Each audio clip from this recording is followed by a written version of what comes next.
आकाशवाणी नागपूर हेमांगी कुलकर्णी आपल्याला ठळक बातम्या देत आहे. NTA अर्थात राष्ट्रीय चाचणी संस्थेनं अभियांत्रिकी अभ्यासक्रमाची प्रवेश परीक्षा असलेल्या JEE मेन सत्र 2 चे निकाल जाहीर केले आहे. यंदा एकूण 2,50,182 उमेदवार JEE ॲडव्हान्ससाठी पात्र ठरले आहे.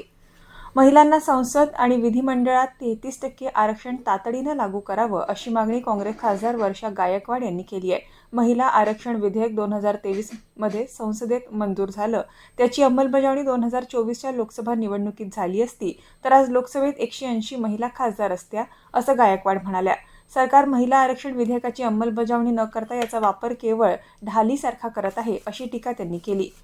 नागपूरच्या राष्ट्रसंत तुकडोजी महाराज नागपूर विद्यापीठ इथल्या संशोधकांनी नैसर्गिक पदार्थापासून सूक्ष्मजीवांचं संवर्धन करण्यासाठी स्वस्त आणि शाश्वत पर्याय विकसित केलाय. Molecular biology and genetic engineering विभागानं विकसित केलेलं हे प्लांट बेस्ड कल्चर मीडिया प्रयोगशाळांमधील खर्च मोठ्या प्रमाणात कमी करू शकतं. या संशोधनामुळे पॅथॉलॉजिकल तपासण्या आणि औषध निर्मितीचा खर्च 5 ते 6 पट कमी होण्याची शक्यता व्यक्त करण्यात आली आहे. या संशोधनाला भारत सरकारच्या पेटंट कार्यालयाचं प्रमाणपत्र प्राप्त झालंय. नागपूरमध्ये ऑरेंज सिटी वॉटरमधील 95 कंत्राटी कर्मचाऱ्यांच्या संदर्भात महापौर नीता ठाकरे यांच्या अध्यक्षतेखाली बैठक पार पडली.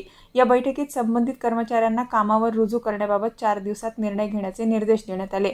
आमदार प्रवीण दटके यांनी कर्मचाऱ्यांना त्यांच्या पात्रतेनुसार समकक्ष काम देण्याची मागणी केली. निर्णय होईपर्यंत OCWला देयकं थांबवण्याचे निर्देश प्रशासनाला देण्यात आले आहे. नागपूर महानगरपालिकेच्या अग्निशमन आणि विद्युत विशेष समितीच्या सभापतीपदी रुपाली ठाकूर यांनी आज पदभार स्वीकारला. मनपा मुख्यालयात झालेल्या समारंभात महापौर नीता ठाकरे यांच्यासह पदाधिकाऱ्यांनी त्यांचं स्वागत केलं.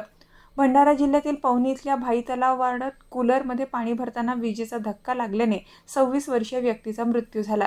पंचायत समितीत लिपिक म्हणून कार्यरत असलेले मोहित यांना धक्का बसल्यानंतर रुग्णालयात नेण्यात आलं, मात्र डॉक्टरांनी त्यांना मृत घोषित केलं. नागपूर जिल्ह्यात मान्सूनपूर्व देखभाल आणि दुरुस्तीची कामं महावितरणकडून वेगानं सुरू आहेत. अखंडित वीज पुरवठ्यासाठी विशेष मोहीम देखील राबवली जाते आहे. वीज वाहिन्यांवरील अडथळे दूर करणं, उपकरणांची तपासणी आणि दुरुस्ती तसंच अर्थिंग मजबूत करण्याची कामं युद्धपातळीवर सुरू आहे. ग्राहकांना होणारा त्रास कमी करण्यासाठी सर्व कामं दुपारी 12 पूर्वी करण्याच्या सूचना देण्यात आल्या. मात्र या काळात वीज पुरवठा खंडित होऊ शकतो, त्यामुळे ग्राहकांनी सहकार्य करावं असं आवाहन महावितरणने केलं आहे. याबरोबरच हे ठळक बातमीपत्र संपलं. या पुढील ठळक बातमीपत्र रात्री 8:42 ऐकता येईल. नमस्कार.